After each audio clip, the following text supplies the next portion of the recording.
Good evening, vinyl community. It's Mark Basshead 4 here. Um, yeah, was not expecting to do a music video, a VC video, anytime soon, but I have just watched Anders' Music That Moves Me, Give Me 10, and I just thought it was so great to see Anders opening up his soul and sharing music that meant so much to him in such a genuine way, that yeah, I thought it absolutely deserves a response. I hope lots of people respond. So thank you, Anders. Thank you to Fred. Great to see you back in so much action as well, Fred. Anyway, so let's get on. First album, very well-known artist, not probably the album that many people might choose, but it meant a lot to me. It's Miles Davis, Bitches Brew. The track Spanish Key. This was an album that I bought when I was either 10 or 11, and obviously was quite mystifying and very, very different sounding to anything I'd really heard up until then, but had this kind of real otherworldly feel to it, and still really doesn't sound like anything else that's come since, so ahead of its time. Partly, I think, a product of the fact that Miles introduced a whole load of acoustic musicians to electric instruments for the first time in this recording session without really warning them that was what was going to happen. And so what comes out is so fresh, spontaneous, and exploratory and experimental. And of course there's the fantastic editing by Teo Macero. But yeah, an amazing album and still fantastic to listen to, just takes you to another space.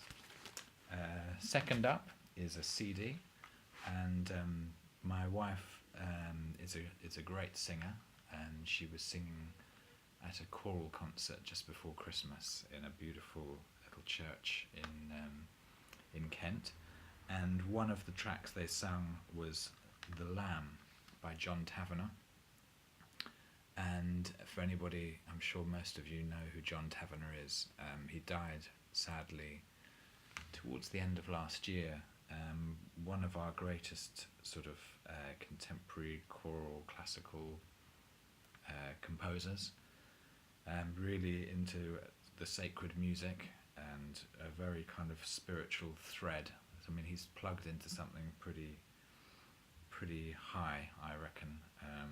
He really does make, he creates beautiful celestial music. Just breathtaking stuff, actually, and it stood out so strongly. I mean, the whole concert was fantastic, but that tune was just spine-tingling. Great music. My favourite singer ever, Mr. Donny Hathaway. This is one of the live albums in performance, and the track is Sack Full of Dreams. I've talked about it recently because there's another fantastic version on the 4 CD box set that's just come out, an alternate take. But a beautiful Gary McFarland song with words that have so much beauty and meaning, and I'm not normally a great one for the words, but Sack Full of Dreams is a great manifesto for life, and has that beautiful mix of gospel, soul, jazz, and listening from the band. Fantastic. Another album that had a big impact on me when I was really quite young, I think about 11 possibly, was here we go, Rolling Stones' Sticky Fingers, and the track Can't You Hear Me Knocking, particularly the guitar solo, which happens about a third of the way through, which I believe must be Mick Taylor. And there's something about the whole groove that kind of hits this beautiful kind of Latin kind of shuffle, and this lovely mellow-toned, sounds like a kind of, I don't know, front pickup, semi-acoustic, Gibsonish sound for those guitar notes out there.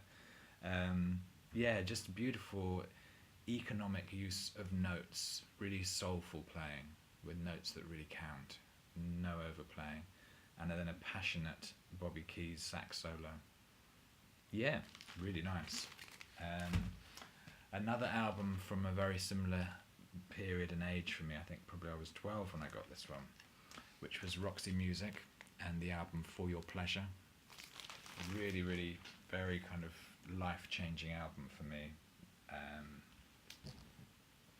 The band so much looking like they'd come from another planet, and particularly the track In Every Dream Home a Heartache. The guitar solo from Phil Manzanera at the end of that track, like nothing else I'd ever heard.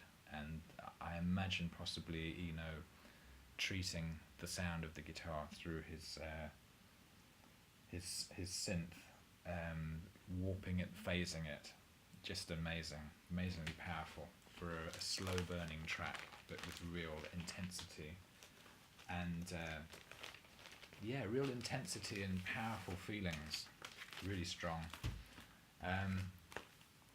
A contemporary album, Michel Ndegeocello, the bass player and singer. Pour une âme souveraine, a dedication to Nina Simone. Album came out 2012. A album which is basically cover versions of Nina Simone tunes or tunes that Nina Simone is well known for, a bunch of different collaborators. But actually the track I'm choosing is For Women, which has Michelle singing the lead, and a fantastic, minimal but powerful arrangement with beautiful acoustic playing, but a lovely kind of electronica sheen around it, and very powerful words and a very kind of moody feel, very strong. It'll hit you. For Women. Okay, another piece of music that affected me deeply, again in those early years, and the last video I made with John a week or so ago, I was talking about an outdoor gig where I saw the electric sort of jazz rock band called Major Surgery with Dunweller and Gordon Beck. And in a break between bands, the DJ played this, which is the Traffic, the Low Spark of High-Heeled Boys, title of this album, which came out I think in about 1970 or 71, and again just had an amazing mood to it. It's that kind of fusion of English pastoral folk, but with a kind of funk, jazz, pop soulfulness. Hard to describe. It's very odd lyrics, but just a fantastic feel, and then this amazing discordant note, that's a long held note towards the end of the track, that should be wrong but just is so right. It's all about the tension and resolution. A real kind of psychedelic classic here. Todd Rundgren, A Wizard, A True Star. The track is International Feel, which kicks off one of the, possibly side one, I think. This fantastic kind of keyboard motif that kind of weaves and filters and phases, and then the track explodes into life, but in this really amazing kind of sonic explosion of space rock. It's really great. And I saw him live a couple of years ago in London doing this album live, and it was working. It's a great album. Couple more to go. Definitely a VC favourite. Not necessarily the album people would choose for this track, but it's the track Solid Air, but it's this time the live version on the Live at Leeds album, which was a sort of limited edition album that John Martin distributed from his home in Hastings, I believe. Features the amazing Danny Thompson on the bass, John Martin on the guitar and vocals, John Stevens on drums, and apparently Paul Kossoff on guitar, although I think he was not that present quite a lot of the time.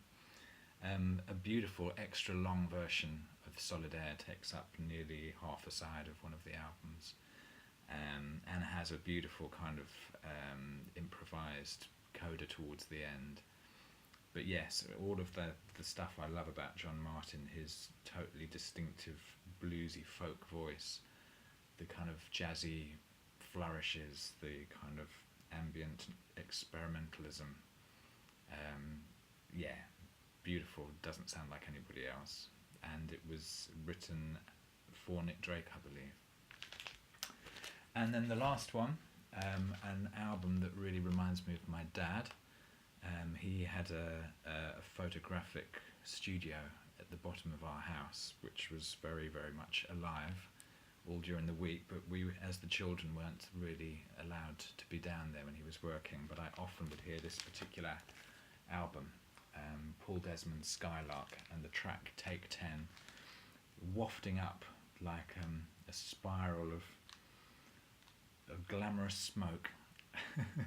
the airy sound, the classic CTI recording, Paul Desmond, Ron Carter, Jack Jeanette, Bob James, Gene Bertoncini, Ralph McDonald. Yeah, and Gabor Szabo, of course, playing a very unusual guitar solo on this. Very, very beautiful, amazing sound. Yeah, that's it, folks. Yeah, I hope you enjoyed the selection. Look forward to hearing other people's music that moves them. Please comment. I hope one of these tracks has maybe resonated with you, or maybe gets you having a listen. So take care, everybody. See you soon.